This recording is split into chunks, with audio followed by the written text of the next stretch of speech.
Gaúcho em entrevista coletiva com João Mécio. Iniciando a coletiva de imprensa com o técnico Renato Gaúcho, a primeira pergunta é do Gabriel Reis, do canal Paparazzo Rubro Negro. Boa noite, Renato. O VAR voltando a apitar o jogo, Bruno Henrique, mesmo de casa, postou no Twitter que se fosse ele, seria expulso. Agora, como explicar Rodinei na ponta, tendo Kennedy no banco? E para que colocar 3 zagueiros e 3 volantes, se o Flamengo, no primeiro tempo, jogando ofensivo, ditou o ritmo do jogo? Bom, é muito simples, né? É o que eu falo. As pessoas têm todo o direito de perguntar, mas não têm as informações nossas aqui dentro. O Kennedy, por exemplo, viajou com o tornozelo inchado. Ele havia machucado ontem no treino. E durante o intervalo do jogo, no momento que ele estava aquecendo, ele avisou a comissão técnica que não tinha as mínimas condições de entrar em campo, porque o tornozelo dele estava inchado e estava bastante dolorido. Então, não sei se vocês viram na televisão que quando começou o segundo tempo ele tirou a chuteira e começou a fazer o tratamento. Então, o Kennedy, eu não tinha o Kennedy no banco. E as opções eram o Rodinei, sim, por um lado. O Michel, no final do jogo, ele cansou. E eu tinha o Vitor Luiz, que joga no lugar do Gabriel. Então essas eram as minhas opções. Quando eu fiz essas trocas basicamente iguais contra o Atlético que nós ganhamos, foi tudo bem. Eu acho que o mais importante de tudo, independente se nós estávamos com 3 volantes, 3 zagueiros, eram as opções que eu tinha. E no momento que eu fiz essas trocas, estavam faltando 3, 4 minutos do jogo.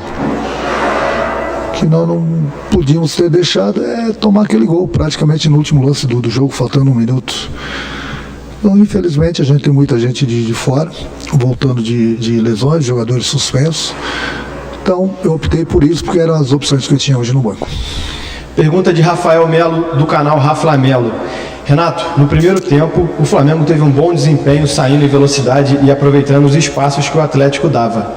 Já no segundo, passou todo o tempo acuado e com muita dificuldade de levar perigo, fora uma postura assustada que ficou nítida. Por que essa mudança de comportamento tão grande de um tempo para o outro? Não foi ordem, a equipe tanto é que voltou a mesma para o segundo tempo. O problema é que o adversário começou a pressionar bastante, começou a empurrar a gente lá para trás, é uma coisa que acontece no futebol, não é só com o Flamengo não. O adversário vem por tudo ou nada, começa a jogar bolas longas, você tem que se proteger e procurar sair rápido, principalmente quando você tiver a bola. Tentamos isso algumas vezes, infelizmente não foi possível. Continuamos tomando a pressão, infelizmente tomamos o gol. E depois, no momento, volta a repetir das substituições, praticamente a bola não podia nem chegar mais próximo da nossa área. Faltando 2 minutos, infelizmente tomamos um gol de bola parada. Pergunta do Mauro Santana, do canal do Mauro Santana. Ainda há chance para o Flamengo no Brasileirão? Enquanto houver chance, o Flamengo vai brigar. De hoje para amanhã, nós diminuímos mais um ponto em relação ao Atlético. O Atlético tem o jogo dele amanhã, depois nós temos nossos jogos atrasados. Tem muita coisa ainda para acontecer no Brasileiro. E eu continuo acreditando muito no Brasileiro, da mesma forma que o meu grupo está acreditando. Pergunta do Sidão Marinho, da Litoral News.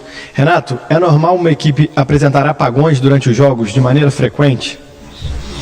Não são maneiras frequentes, não. Os apagões acontecem em qualquer equipe, não é só no Flamengo, não. A gente também precisa dar méritos pro adversário, que pressionou bastante, buscou espaço, tem um time bastante entrosado, praticamente a equipe joga sempre a mesma, e juntos, então tem entrosamento, principalmente nas bolas aéreas, nas bolas longas. Tem que dar os méritos para eles também. Não levo em consideração que deu apagão no time do Flamengo. O time do Flamengo brigou, lutou durante os 90 minutos. Pergunta do Gustavo, do canal Gustavo Henrique Dando Choque. Renato, de quem é a responsabilidade do empate? Da arbitragem ou do time? Não, se eu for falar aqui da arbitragem, tem 2 coisas. As pessoas, uma que eu não gosto de falar de arbitragem. Outras pessoas vão falar que é desculpa. Mas hoje a arbitragem passou dos limites. Hoje ela passou dos limites. Na expulsão do jogador, o Kaiser, ele devia ter sido expulso. Foi uma agressão por cima e por baixo. Tanto é que o juiz expulsou na hora. Aí mais uma vez, o VAR entrou em ação. Porque quando eu falo que o VAR que apita o jogo, ninguém acredita. Aí tinha que fazer essa pergunta para o árbitro do vídeo. e ao mesmo tempo o árbitro do jogo. Mas eles não dão entrevista, eles vão embora. Na próxima rodada, eles vão estar trabalhando de novo. Nós que trabalhamos aí arduamente, diariamente, para buscar o resultado, nós somos os criticados. Então a pergunta que eu gostaria de fazer para o Gaciba e para os árbitros, no próximo jogo, meu jogador pode dar soco então. Meu jogador vai poder agredir. Pode olhar no VAR, ele deu um soco. Não, mas não precisa ser expulso. Não sangrou, não quebrou os dentes do adversário. O que precisa fazer para ser expulso? Essa é a pergunta que você tem que fazer para a arbitragem. Essas perguntas tem que fazer para o Gaciba. Não é possível. Está ali o lance. Agressão. Por muito menos uma agressão, o jogador tem que ser expulso. E o jogador que foi expulso e voltou, foi o que fez o primeiro gol. E fica por isso mesmo. Nós chegamos ao ponto do VAR não deixar expulsar o cara que agrediu. Mas amanhã vão estar lá os entendidos falando que eu estou dando desculpa. E esses mesmos, amanhã depois, se um jogador meu agrediu o adversário, por muito menos, e for expulso, eles vão falar que foi expulso justamente. O futebol brasileiro, ou ele muda, ou ele está acabando. Eu sempre fui a favor do VAR. O VAR é uma ferramenta que é impossível você errar. Então, para você ver o quanto as pessoas estão trabalhando no VAR incompetentes. Porque não é possível, não estou falando só do jogo do Flamengo, não é possível você ter todo o lance, de todos os ângulos, e você conseguir errar. Não é possível. Não é possível. Sinceramente, não é possível. Ou se muda isso, ou o VAR vai continuar apitando o jogo. Eu gostaria de saber o árbitro do VAR hoje, num próximo jogo, se ele estiver apitando e tiver uma agressão dessa dentro do campo, você não vai expulsar o jogador. Eu gostaria de saber isso. Já que nós chegamos a um ponto de termos agressões no futebol permitidas, mas amanhã eu volto a repetir, vão ter os entendidos. Não foi justamente, não tinha que ser expulso. E assim vai o futebol brasileiro.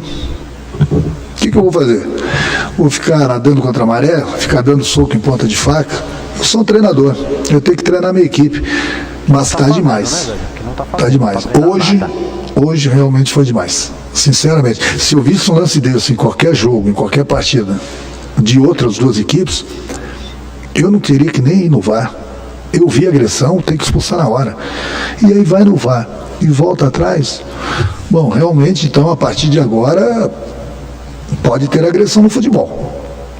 Pode ter agressão. Se não sangrar e não quebrar nada, segue o jogo. Pelo menos foi o recado que eles mandaram hoje pra gente, né? Que pode ter agressão no futebol. Mas amanhã, volto a repetir, as pessoas vão falar que eu estou dando desculpa. Não estou dando desculpa, não. Eu tenho a minha parcela, nós temos a nossa parcela pelo empate, sim. Mas, se ele tivesse sido expulso, né? A história seria bem diferente no jogo. Última pergunta da coletiva de imprensa é do Guilherme, da Rádio Bangu. Renato, o que explica a queda de rendimento do time no segundo tempo? É uma coisa que acontece, já falei em qualquer equipe. Principalmente, essa pergunta que as pessoas têm que levar em consideração, que eu não aguento mais responder, as pessoas têm que começar, né, olhar o futebol também. O Flamengo vem jogando a cada 3 dias. Os jogadores são seres humanos. Eles cansam, eles não param. Tem que treinar, viajar e jogar. Treinar, viajar e jogar. Sempre uma decisão, sempre uma decisão. Sempre gente machucada, sempre gente suspensa. As opções vão diminuindo. E o jogador, ele é um ser humano. Ele cansa. Eu vejo equipes disputando uma competição só, com vários jogadores no departamento médico. Disputando uma competição só.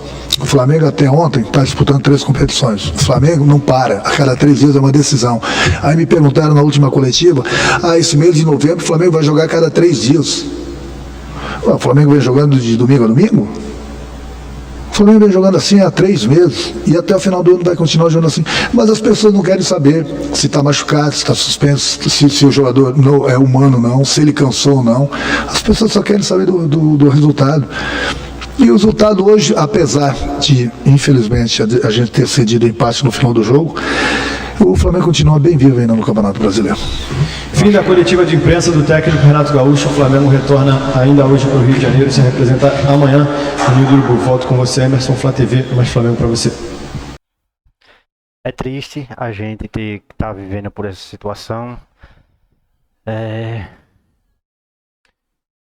Passando o que a gente está passando e ter um cara para fazer as mesmas justificativas todas as vezes, todas as coletivas. Está complicado pra gente. E eu já tinha desconsiderado que a gente tinha saído da briga pelo campeonato no jogo do Fluminense.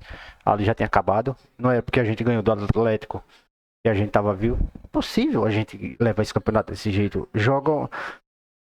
Infelizmente eu não pude assistir o jogo contra o Atlético Mineiro, mas pelo jeito foi sofrido também e não jogaram bem, nada bem pelo visto, e as merdas que eles fez naquele dia teve a sorte e que o Atlético Mineiro não teve competência para concluir a gols, ou não sei o que foi que aconteceu, que infelizmente eu não posso comentar sobre o que eu não vi.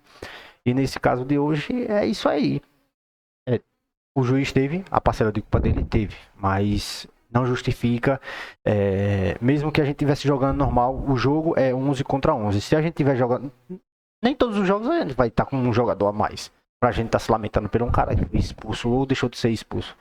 Mas a gente perde a qualidade, a gente para, infelizmente, como é que a gente toma, eu acho que se eu não me engano foi 2 minutos, que a gente tomou 2 gols, em intervalo de 2 minutos, isso é inadmissível, e era pra gente tomar do 4, porque o próprio Kaiser errou uma bola que era pra ter feito de cobertura, um golaço pra acabar de humilhar a gente, porque é o que esse cara normalmente tá fazendo contra a gente, é só humilhando todos os jogos que joga contra a gente toma uma surra desse cara, não é exatamente do time em si, mas ele em si é o carrasco do Flamengo atualmente, nesses tempos recentes, e o Diego Alves pra mim foi horrível. Ele não pegou aquela bola, a bola bateu nele. A gente tem que ser sincero. Porque em momento algum ele ia conseguir pegar aquela bola se aquela bola tivesse ido em qualquer outro lugar do gol ali.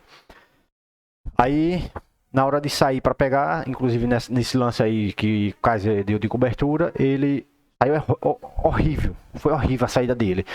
No gol do escanteio, a mesma coisa. Eu já estava prevendo que a gente tinha tomado os 10 primeiros minutos do segundo tempo. Eu disse, a gente vai perder esse jogo. Não perdemos por incompetência do cara que errou aquele chute pro gol. É lamentável, mas nós vamos estar aí, né? Vamos bola para frente. Torcer aí pra gente ganhar do Palmeiras, que o Palmeiras esteja jogando ruim lá no dia, na Libertadores, porque nem a Libertadores eu tô confiante de que a gente vai trazer esse caneco pra casa. É assim mesmo, bola pra frente. Valeu, nação, tamo junto, saudação rubro-negra.